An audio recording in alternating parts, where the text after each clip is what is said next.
Сәлем достар, үздік педагог каналына қош келдіңіздер. Сіздермен бірге Әйгерім Дәулетиярқызы. Сұрақ көп, мақсат дөп. Бүгінгі мақсат көркем жазуды балаларға қосымша қалай үйретуге болады деген сұраққа жауап іздеу.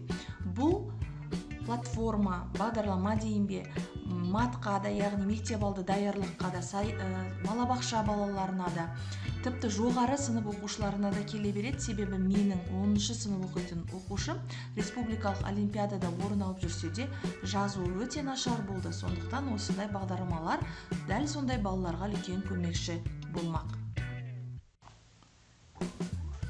Google'дың іздеу жолағына онлайн-генератор прописей деп жазасыздар. Сол кезде онлайн-генератор прописей для детей деп шығады. Төмен қарай түсіп вид страницы таңдап алуға болады. Шрифт страницы өздеріңізге ұнағаны, вид линий дейді. Мен мәселен маған қалың жазылғанын ұнайды, соны алдым.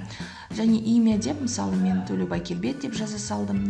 Заданияны да жазуға болады, жазбауға да болады. Өздеріңіздің ыңғайларыңызға қарай, одан кейін текст прописиға жазу керек сөздерді жазасыздар.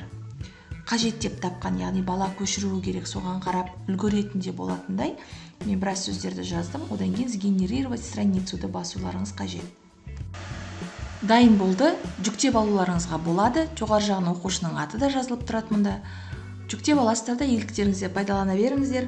Лайк басып, комментарий жазуды ұмытпаңыздар, бөлісе отырыңыздар. Дамыса, Қазақстанның балалары дамысын.